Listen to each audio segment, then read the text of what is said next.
Kita akan bertemu dalam kesimpulan dari sejarah penebusan melewati silsilah di kitab Kejadian.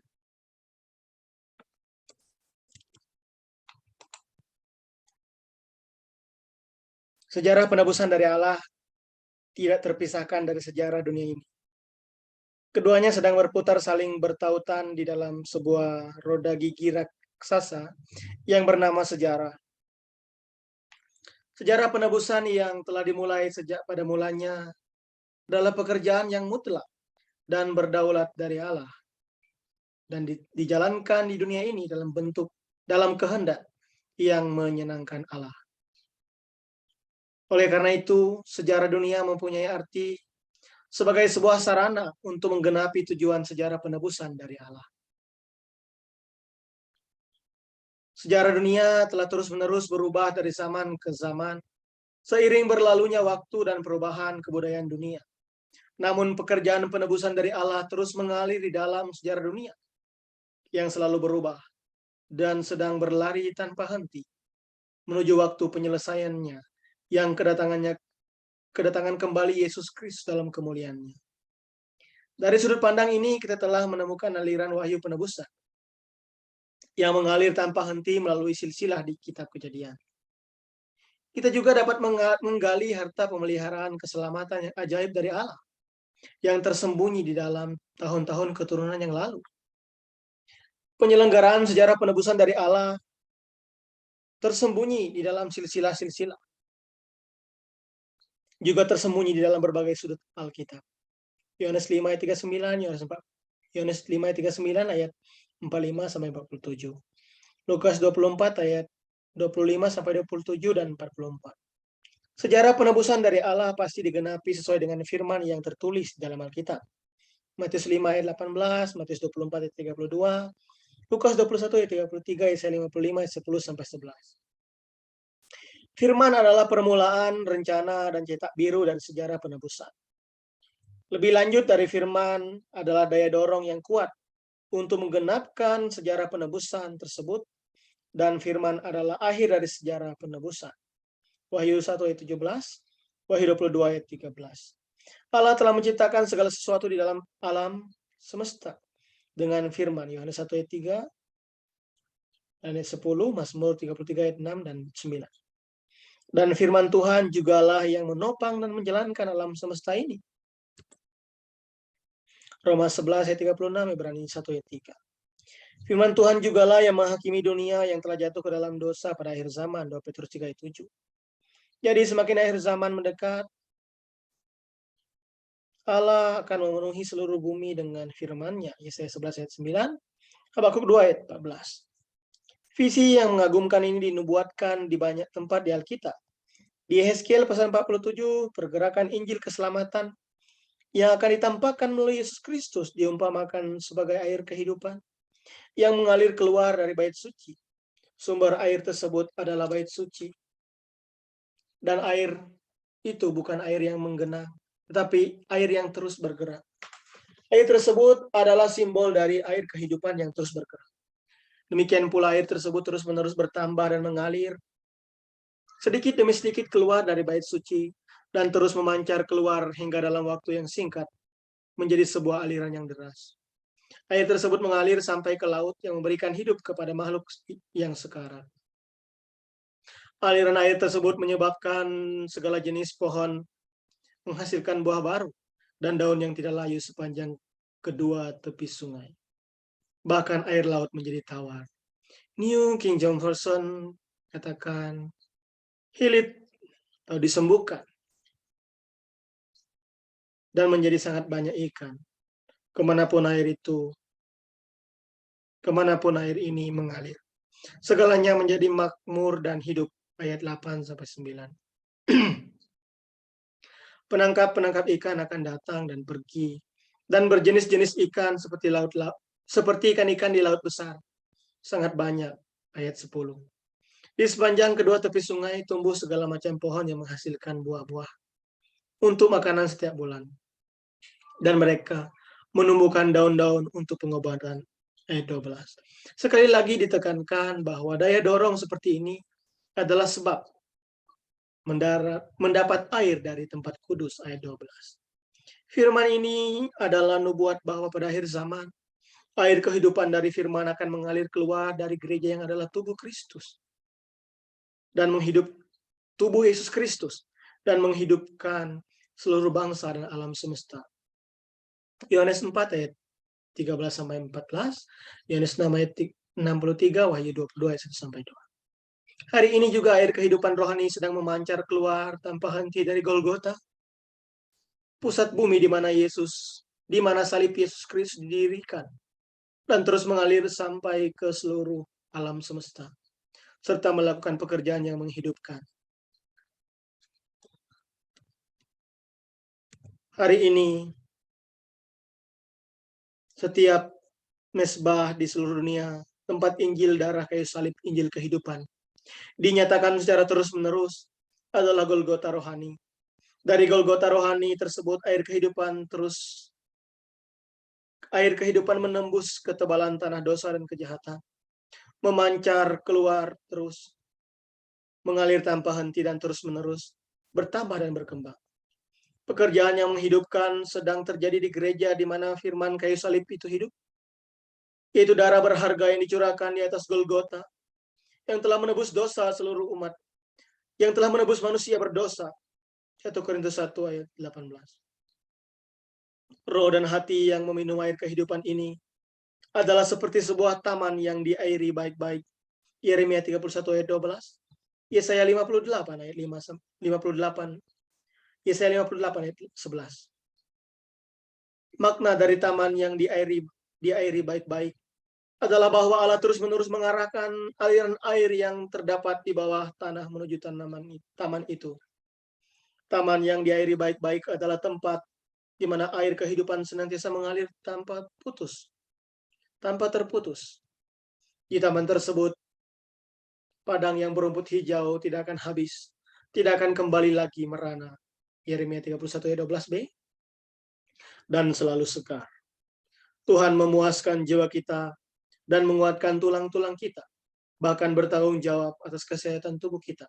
Yesaya 58 ayat 11. Hanya ada damai dan sukacita yang meluap dengan berlimpah tanpa henti. Yesaya 66 ayat 12. Nabi Zakaria juga menerima wahyu tentang air kehidupan yang memancar keluar dari Yerusalem dan mengalir menuju ke laut timur dan laut barat tanpa terputus. Zakaria 14 ayat 8, Yesaya 2 ayat 2-4, Mika 4 ayat 1-2. Nabi Yoel juga menubuatkan bahwa mata air yang mengalir keluar dari rumah Tuhan sehingga membasahi lembah Sitim. Yoel 3 ayat 18b. Lembah Sitim berarti tanah yang tandus dan gersang, di mana segala makhluk tidak dapat hidup. Tetapi lewat air kehidupan yang melimpah-limpah di tanah kering, yang penuh kelaparan ini, akan terbentang kelimpahan anggur yang matang, dan rumput yang menebal sehingga kawanan domba memberikan susu. Yoel 3 ayat 18a. Pernah terjadi, imam-imam meratap karena tidak ada korban persembahan di bait suci untuk diberikan kepada Allah. Yoel 1 ayat 9 dan 13. Tetapi sekarang kehausan itu diselesaikan dan tanah kering menjadi sumber yang memancarkan air kehidupan untuk menyelamatkan kehidupan manusia. Gereja yang sejati harus menjadi mesbah, tempat firman air keluar sehingga jiwa-jiwa tidak haus untuk selama-lamanya. Wahyu 21 ayat 6. Sumber air kehidupan adalah Yesus Kristus. Umat Israel di padang gurun pada zaman dahulu kala telah minum air kehidupan yang keluar dari batu. Mazmur 105 ayat 41. Mazmur 78 ayat 16. Air memancar keluar dengan deras dari batu yang dipukul oleh Musa. Ketika air keluar dari batu, air menyembur keluar dengan sangat kencang dan deras seperti air terjun. Karena air yang keluar membentuk aliran sungai. Jutaan orang yang ada di padang gurun dapat meminumnya. Mazmur 105 ayat 41. Batu ini adalah gambaran Yesus Kristus. 1 Korintus 10 ayat 4. Menyatakan dan mereka semua minum minuman rohani yang sama. Sebab mereka minum dari batu karang rohani yang mengikuti mereka. Dan batu karang itu ialah Kristus. Ia, hanya Yesus Kristuslah sumber air kehidupan. Yohanes 7 ayat 37-38. Dan pada hari terakhir, yaitu pada puncak perayaan itu, Yesus berdiri dan berseru, "Barang siapa haus, baiklah ia datang kepadaku dan minum. Barang siapa percaya kepadaku, seperti yang dikatakan oleh kitab suci, dari dalam hatinya akan mengalir aliran air hidup." Pekerjaan air hidup di Yohanes 7 ayat 37 sampai 38 menunjukkan pekerjaan firman Tuhan dan Roh Kudus. Firman dan Roh Kudus keduanya keluar dari Yesus ketika Yeskiel bernubuat seperti yang diperintahkan olehnya. Tulang-tulang kering menjadi hidup, urat-urat muncul, daging tubuh padanya, dan menjadi satu tentara yang sangat besar. Yeskiel 37 ayat 7 dan 10. Demikian pula nafas hidup, yaitu Roh Kudus, bekerja lewat firman.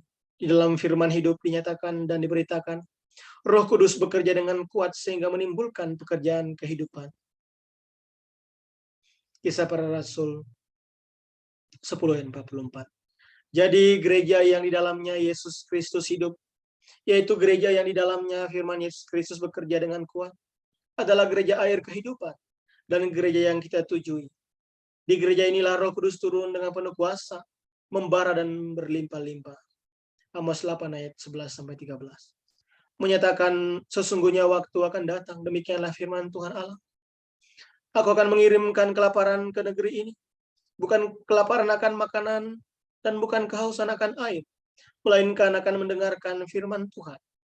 Mereka akan mengembara dari laut ke laut dan menjelajah dari utara ke timur untuk mencari firman Tuhan, tetapi tidak mendapatnya. Pada hari itu akan rebah, lesu, anak-anak darah yang cantik dan anak-anak teruna kenal haus. Seperti yang diungkapkan oleh firman tersebut, dunia lama-kelamaan menghadapi zaman kelaparan akan firman. Akan semakin sulit untuk menemukan firman air kehidupan.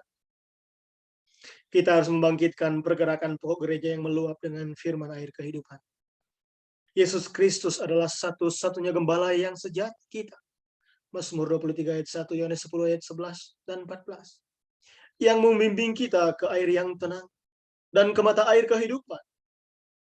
Yesus membuat kita makan sampai kenyang, dan kita tak akan berkekurangan di padang rumput yang hijau. Wahyu 7 ayat 17 menyatakan, sebab anak domba yang di tengah-tengah tata itu akan menggembalakan mereka dan akan menuntun mereka ke mata air kehidupan.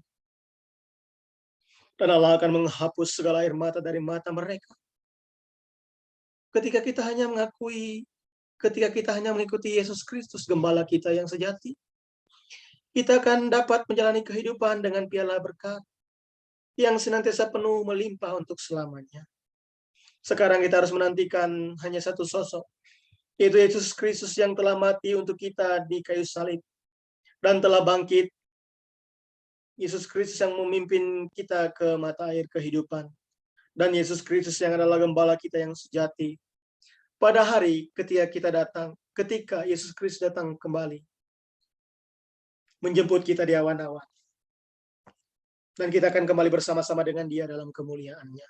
Dan tubuh kita yang fana akan diubah menjadi tubuh kemuliaan, sehingga kita bisa bertatapan muka dengan muka dengan Yesus Kristus, Sang Gembala kita yang agung, Sang Juru Selamat kita. Sejarah penebusan yang telah dimulai dan dijalankan melalui silsilah di kitab Kejadian, serta ditampakkan secara konkret melalui pemanggilan Abraham, pada akhirnya mencapai titik akhir dan pasti akan diselesaikan dengan sempurna. Pada waktu itu iblis yang sejauh ini menantang Allah dan mengganggu pekerjaan penyelamatan dari Allah akan dilempar ke dalam lautan api dan belerang. Wahyu 20 ayat 10. Marilah kita berlari dengan sekuat tenaga menuju kerajaan surga dengan harapan berfokus pada hari kemenangan di mana Yesus Kristus yang adalah Tuhan dan Raja itu menang. Perintah terakhir yang diteriakkan oleh Musa dengan kesungguhan hati, ingatlah kepada zaman dahulu kala, perhatikanlah tahun-tahun keturunan yang lalu. Ulangan 32 ayat 7. Tepat sebelum masuk ke Kanaan, sekarang sedang bergema di dalam telinga kita yang berharap untuk masuk ke dalam kerajaan Allah. Perintah ini adalah perintah Allah yang tegas dan suara yang memberikan tugas baru agar kita mengingat dan menyadari secara mendalam sejarah pekerjaan penebusan dari Allah melalui tahun-tahun keturunan yang lalu di dalam Alkitab. Di zaman ketika seluruh dunia ditutupi dengan awan gelap, dosa dan kejahatan. Jika kita menyadari penyelenggaraan sejarah penebusan dari Allah yang tersembunyi di dalam Alkitab, Allah akan mengakui kita sebagai pelita yang menyala dan yang berjaga-jaga juga sebagai orang yang beriman dan saleh. Hari ini juga Allah sedang bekerja dengan menggunakan roh dan jiwa orang saleh sebagai pelitanya. Amsal 20 ayat 7. Saya berharap dengan sungguh-sungguh agar daftar keturunan-keturunan saleh dapat terus berlanjut tanpa terputus sampai nubuat terakhir dari Tuhan tentang kedatangannya pada hari akhir digenapi di bumi ini. Di mana kedatangan Kristus di awan-awan menjemput kita adalah harapan untuk gereja dan orang percaya sebagai mempelai Kristus. Kita adalah generasi-generasi yang baru, di mana tugas dan panggilan kita sesuai dengan amanat agungnya Matius 28 ayat 19 sampai 20. Karena itu pergilah, jadikanlah semua bangsa muridku dan baptislah mereka dalam nama Bapa dan Anak dan Roh Kudus. Dan ajarlah mereka melakukan segala sesuatu yang telah kuperintahkan kepadamu. Dan ketahuilah, aku menyertai kamu senantiasa sampai pada akhir zaman.